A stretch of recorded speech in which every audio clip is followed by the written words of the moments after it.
All right. Okay, the average American did exactly what we were told to do. Go to school, work hard, pay your bills, stay responsible, and somehow they're still falling behind. People aren't lazy right now. People are exhausted. People are mentally and physically exhausted. And I get that. And I realize, and I think millions of Americans are realizing something terrifying. The rules have changed big time. You know, we hear it all the time, grocery prices are getting higher. I mean, it's fact.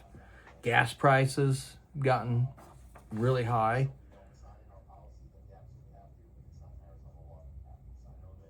Rent and housing costs are really super duper high, whichever way you want to look at it. Wages are not keeping up with inflation. They're just not. Healthcare and insurance costs continue to increase. I keep hearing horror stories after horror stories. I feel fortunate because I am a veteran and I utilize the VA whenever I need it. I'm in relatively good health, other than my back, but other than that, I'm fine. So I feel lucky. Many households need two incomes right now. You know, even without kids, it seems like many households flat need two incomes. You know, people are working full time and they're just still feeling so much financial stress. Side hustles are becoming survival tools, not luxuries to, start padding your savings account or your retirement account, whatever you want to call it. I mean, they're becoming a main source of income for a lot of people. You know, it's crazy. It really is. I've never seen it like this. You know, I grew up in the 80s. I thought life was great. I had a great childhood. You know, I always remember just being lower middle income, I guess you would call it.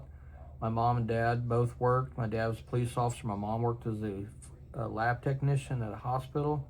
They both worked at the same job their entire careers. Baby boomers, all that good stuff. And, we went to Catholic schools, but back then they weren't extremely expensive like they are now. And, like we were lucky if we got a pair of Levi's to wear for school, like the brand Levi's. If we had the brand Levi's for school and a pair of, like, say, Nike Cortez running shoes or shoes, you were rich. Like, seriously, that's how we put people in these income brackets. Like, if you had Levi's and Nike Cortezes, you must be living like in a gated community in that era, right? That's the way we thought. And it was pretty true, actually, because most people, like when I was a kid, we didn't have, 30,000 pairs of this and 20 pairs of shoes. And, if we wanted something, we had to, well, Mike, you need to go out and start cutting grass or go get you a paper route. And we did. And I always was working ever since I was a kid, if you want to call that work. But yeah, I mean, I worked and I made money from it. So I guess it is work. And I think there's a lot of us like that, Gen Xers. And a lot of Gen Xers know exactly how we're feeling today. Like it's getting pretty, I don't know, I'm not going to say scary. From some people's point of view, it is scary because they're looking at it the wrong way, and they're letting things dictate the information they're getting told. They're letting that dictate their happiness and their surroundings. People are consumed by so much information nowadays. It's unreal. People are burnt out. They've got high anxiety. You hear this all the time. People's on uh, uh, Adderall because they've got ADD or whatever, and you hear so many things about people. It's just it's crazy. People aren't waking up feeling inspired or uh, well rested. It's just they're waking up just to survive. It's what it seems like. At least in my circle, I hear this a lot. People are legitimately concerned. I think a lot of things that's happening to a lot of people is they compare themselves, or they think that, okay, they see something on social media, these luxury lifestyles that all these whoever they are, like, look at me, I'm on my vacation. Look at us, we're on vacation. Look at us, look, aren't we lucky? People want that. People like legitimately like, oh my God, I wish I could do that. And then they let that consume them. It's like, you realize that these people are like little tidbits in your mind, that they're, that's all they are. And do you actually know that they're actually doing that? I mean, you're dictating your own happiness because you can't have that for whatever reason, or maybe you don't have the money to do that, and you're not happy because you can't do that. Well, don't be like that. I mean, it's not right to be unhappy because you've seen some influencers on social media living this great lifestyle and you can't. Well, very few of us can do that, and just be happy with living in the moment, being around family, friends, and happy, healthy, whatever you want to call it. Just let that dictate your happiness, your family and friends, and what you have in front of you. Let that be your happiness, because that's good enough. It's good enough for me. I know I don't let my happiness be dictated because I can't go to some faraway island, on some remote island, and have this great vacation. No, just keep me right here in America. I don't want to go anywhere outside of our country anymore. But I think social media has really done a lot of damage, to a lot of people. But they've kind of, I don't know. It's not their. I'm not going to blame anybody, because it's not. I mean, you get so much information thrown at you, and I'm. It happens to me all the time. I'm always getting off track. I'll be doing something and the phone will ring, or I have to take the dog out, or go do something else real fast, and then I end up forget what I was actually doing in the first place, and I get sidetracked so easily because it's so easy, because we got so much crap always going on. I just remember the 80s being so simpler, not having all those gadgets and stuff to deal with, and all this stuff was supposed to make our life simple, but did it? I mean, I don't think so. It was nice just to not have to worry about having a phone with you at all times, and having a quarter to go call your mom and dad, let them know where you're at or something, at the phone booth, or, what I'm saying?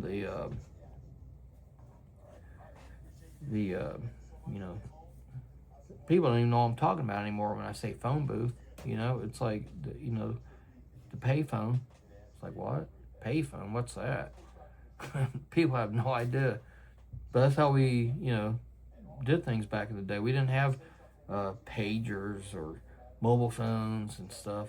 I remember in the Army, we had, how they got a hold of us when we went on alert. We had mobile phones like the old style. We also had pagers. I thought, man, this is like top tier. I thought I was like some secret agent, walking around with a pager and a mobile phone, because nobody else had them, just us, I thought, man, I'm the man, Crazy how we think. But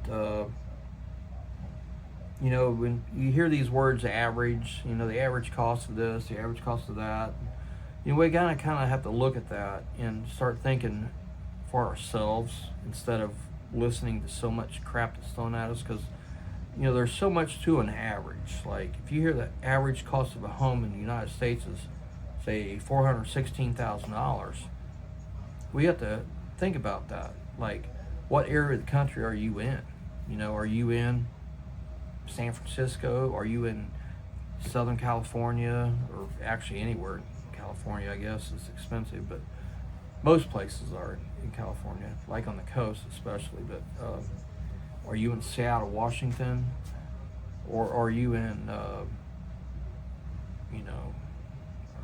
see, Springfield, Illinois? Somewhere in the Midwest where it's the lower cost of living. So there's a big variable there on home prices and all that. So do your own research when you hear things like that. Well, the average cost, don't let that make it sound like it's like, oh God, I'll never be able to afford a home because it's $416,000. Well, first, like I said, look on Zillow in your area where you're looking for rent or to buy on anything. Same thing with grocery prices. Same thing with gas prices. I don't know if they use these words to make us feel like we're not doing enough, because we are. We're doing more than enough. We're doing more than any other generation's ever done, I think. And it's just the cost of living, the high cost of inflation right now is just outpacing wages. So you're doing your part, everybody. We're all doing our parts. We're all in this boat together. So it's just we got to make a stand with the politicians, though. I will say that you need to start writing your U.S. and state representatives and senators, local as well. Let them know that you're there watching every move they make, that there's no distraction they can throw at you. There's no smoke they can throw at you that's going to distract you. We're still watching them, because until they know this, they're always going to keep doing what they want. They're going to spend our tax money. That's our money. That's not their money just to give away. That's our money. You actually worked your ass off for that money, for them to take from you and to just give it away to people that don't deserve it. Illegal aliens, foreign countries that have no right to that money, but yet are starting wars and getting us involved in them. We need to cut a lot of things off in America. But until your voice is heard, until they know that you're there watching them, they're going to keep continually doing this. You've got to let them know that there's nothing you can throw at us that's going to distract us. We're watching every move you make, and we're going to remember this when it comes time to vote. Whether you voted for Trump or not, I don't care. That's, if you don't like him, that's fine. I still can get along with anybody. I can. I don't let politics rule anything. I just, know that we're all here together. This is all it's all affecting every one of us here, no matter your economic stance here in America or not. It's affecting every one of us. And we're here together. We're tired of it. We need to let them know we're tired of it. We need to let them know we're watching them. Like, we're not going to take our eyes off them. There's nothing they're going to throw at us to distract us. So I know where everybody's coming from. I do.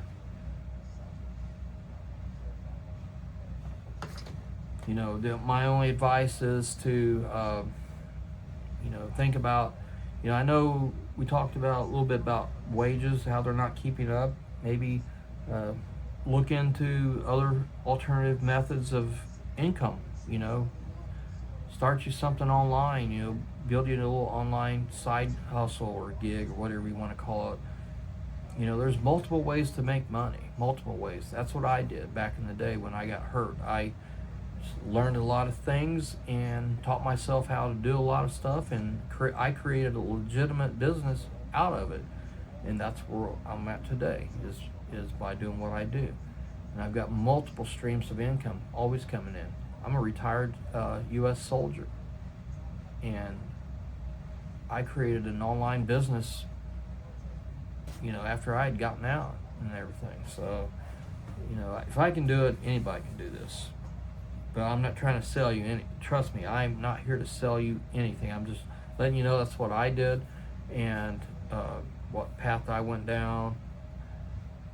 There's what they say. They're saying there's several ways to skin a cat or something, but yes, there is. There's several ways to skin a cat, and there's several ways to help yourself. It really is.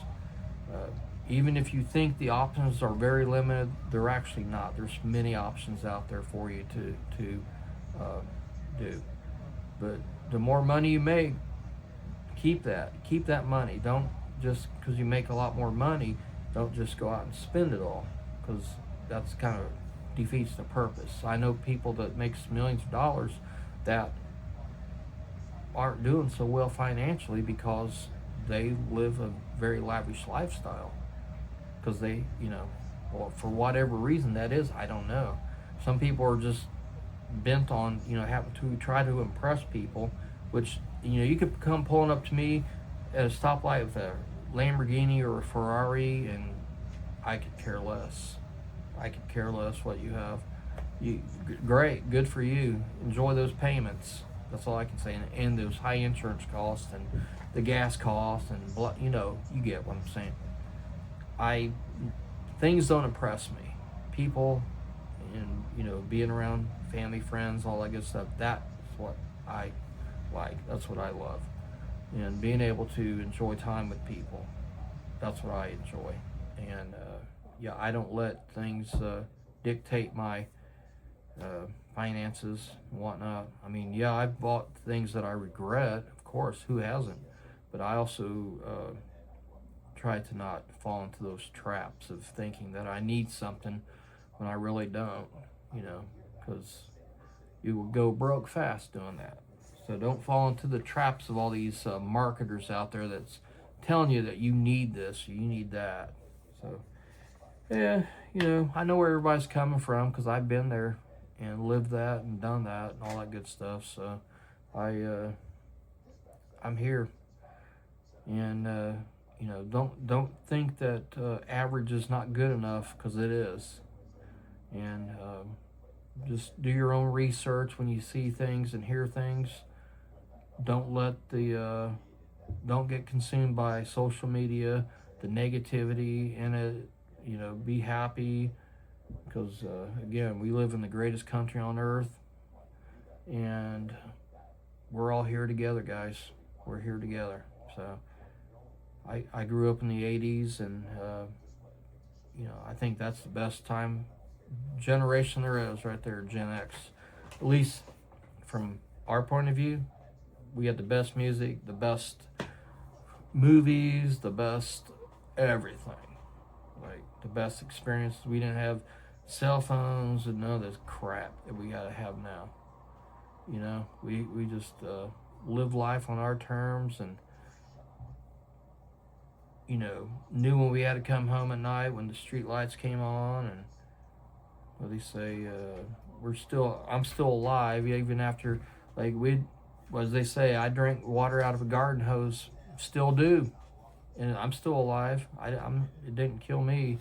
So what else? I mean, there's so many things from the 80s that is non-existent anymore, but anyway, I hope you enjoyed the video, and I know people's out there scared, hurting, they feel it, and just know that I'm here with you guys. If you guys got any questions, comments, concerns, anything, just please write them in the description down below there, where I'm pointing to in the little box there. Subscribe, like, share my video, please, and I will be back hopefully tomorrow on here, if not the next day. So take care, everybody, and God bless.